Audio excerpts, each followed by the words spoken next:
In a previous video, I went about replacing my two AC Pros with one U6 LR to see how it performed. Now this install was out of box and no configuration changes were made, and unfortunately it didn't give me the results I expected. If you missed this video, there's a link popping up on the screen now, and there's also a link in the description below if you want to have a look at it after. In this video today, I'm going to show you how to optimize your U6 LR access point. I'll be showing you my speeds and what they are currently, and what happens when I make a few configuration changes. If you are new here, think about hitting that subscribe button, and if you're a returning subscriber, welcome back. Let's jump straight in.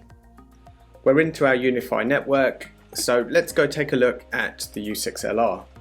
Now within here, these are some of the settings that I showed you in a previous video. They're all standard, there's nothing that's been changed. But what we want to do is we want to go to the radio. So all these were kept to auto, they're all whatever the standard settings were outside of the box. You'll see there's a little chart here next to me. What this is actually the Wi-Fi Man app, which is actually doing a throughput signal tester. So I'm going to keep that running throughout this whole thing. So as you see, as I make changes, what happens to the signal and the connection. So currently we're hovering around 330 megabits per second as throughput through my Wi-Fi signal, which will give me a similar sort of speed in terms of my internet, as that is my maximum throughput. The first thing I'm going to show you is the RF environment. So what is actually built into the UniFi app is you can scan the channels. So you can have a little look around your area to see what the most used channels are to optimize your network. This works for both 2G and also 5G. So I already ran this test a little while ago in preparation for this video, because it does take 5 to 10 minutes to go off and do all the scanning, and I'm sure you definitely don't want to wait around in this time. So let's take a look at the 2 gigahertz range at the moment, so the 2.4 gigahertz, sorry. Two different channels that you can choose from there. There's 20 megahertz and there's 40 megahertz. You can see at the top here in terms of the 20 megahertz that it gets a bit busy in the middle area, so we're going to look at somewhere near the start or the end. So there is one quick thing I want to show you, which is the 2.4 gigahertz channel. So I'll bring this just up here.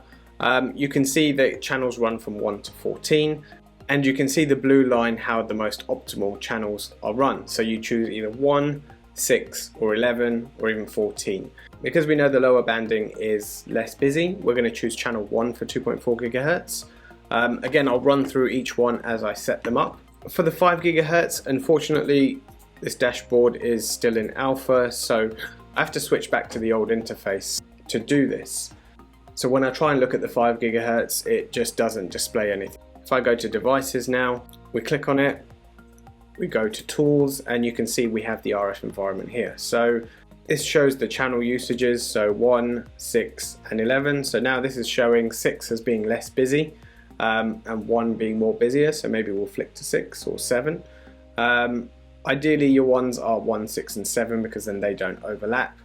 Again, 5 gigahertz, here we go. So now we're showing the different channels. So we've got 20 megahertz, 40, 80 and 160. You can see, again, I'm quite fortunate in the area I am in, it's not that busy in terms of Wi-Fi signals. But you can see the 20 and 40 megahertz do have a few red spots in terms of what number you choose. So I'm actually going to go ahead, and if I go with the 40 megahertz, I'm going to choose somewhere in this range, and if I go with the 80 megahertz, I'll go with the 42. So I'm going to change all the settings in the new interface, just because most people that are probably going to be using this are in the new interface. So I'm going to go ahead and apply the changes and switch back to the new interface.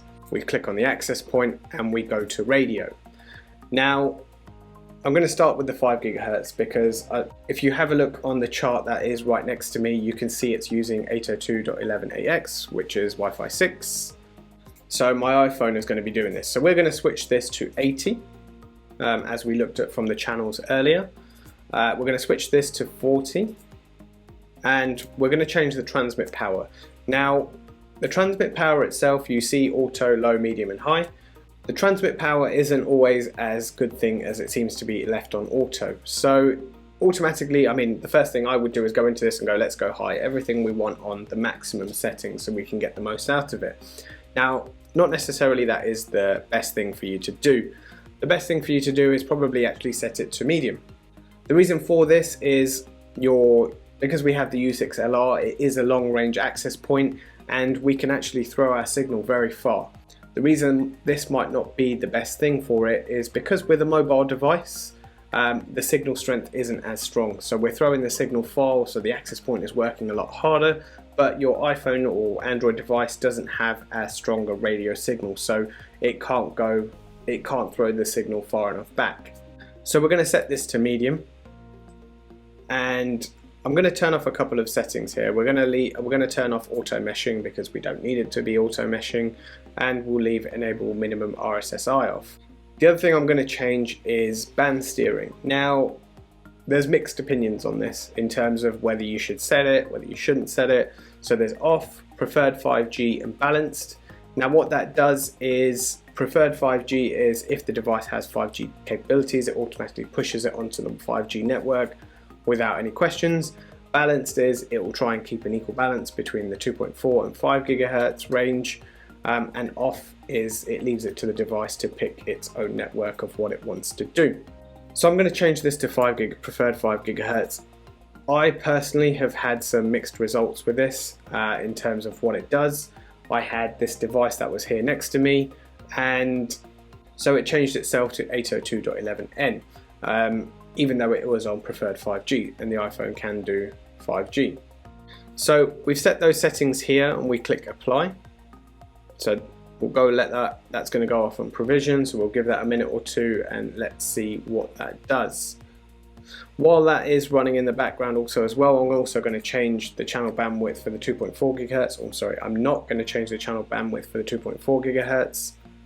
It's generally advised against this, and that's purely because the 40 megahertz bonds the channel, so it becomes double and you're taking up more airtime. However, we saw earlier, we'll take a look at, we'll put it on channel 1, and again we'll change the transmit to medium. So once we've done that, again we'll apply those changes as well. We'll let that go off and do what it needs to do. It'll go ahead, so you can see the Wi-Fi signal is now, or the throughput signal is now dropping, and hopefully that will come back. You can see it's here, it's getting ready, and hopefully that will come back a bit stronger. There we go, we're back onto the network, and you can see already that that's climbing a lot faster and a lot higher. So we're now looking at 470 megabits per second. We'll give that a bit of a chance to settle in and see what speeds we're getting. So already that looks a little bit better.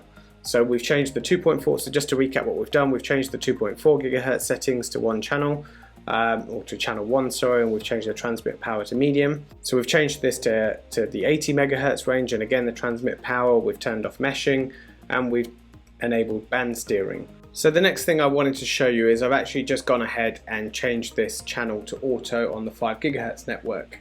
You're probably looking at the speed at the moment and you're thinking, well, this has dropped to 100 megabits per second, why has it done that? And if you have a little look closely, it's actually changed it to 802.11ng. Now this is what I was talking about earlier. It's not always the best thing for you to do in terms of changing band steering. So sometimes it can push it to another network when it doesn't need to. So I'm actually going to go ahead and turn that back off. And we'll go ahead and apply that changes, and that will drop off again, and hopefully it will reconnect on 802.11ax. So we'll give that a minute and let that go off and do what it needs to do, and we'll come back in a sec and have a look. So I've just disconnected and reconnected from the network again, and it's rejoined as 802.11ax. So that was the mixed results that I was talking about. Like, it was perfectly happy working on 802.11x. I turned on band steering and it pushed it to the other network when it didn't need to.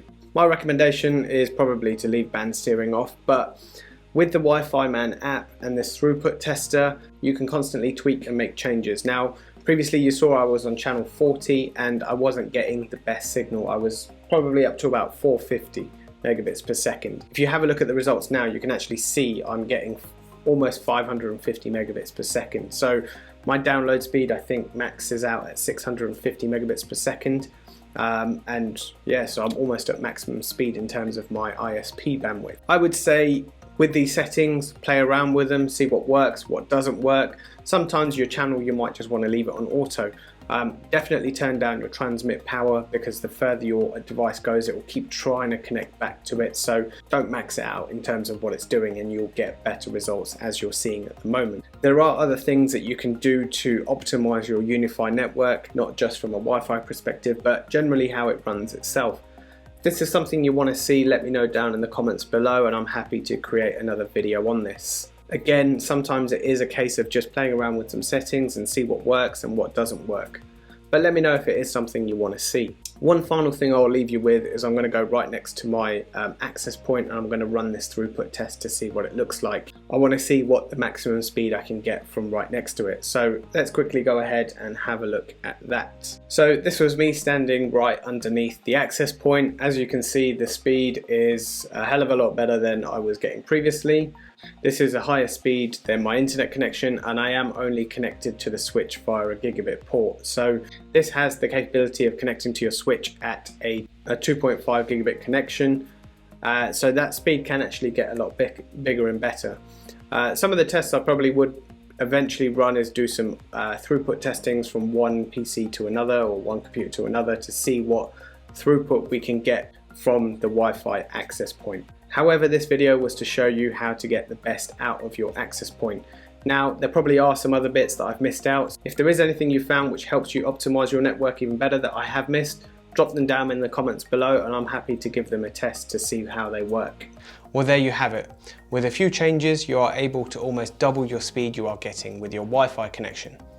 I'll say it again, as I mentioned in the video earlier, the best thing for you to do is to play around with the settings I've showed you today and see what it is you need to change to get the most out of it. Use the Wi-Fi Man app to get the throughput tester and keep that running while you're doing your changes. I hope you found this video useful. Don't forget to like and leave a comment down below if you have, or even if you haven't. The links to the products I've used in the video are in the description below. They are linked to my Amazon affiliate. This is Inside Wire, and I'll see you in the next one.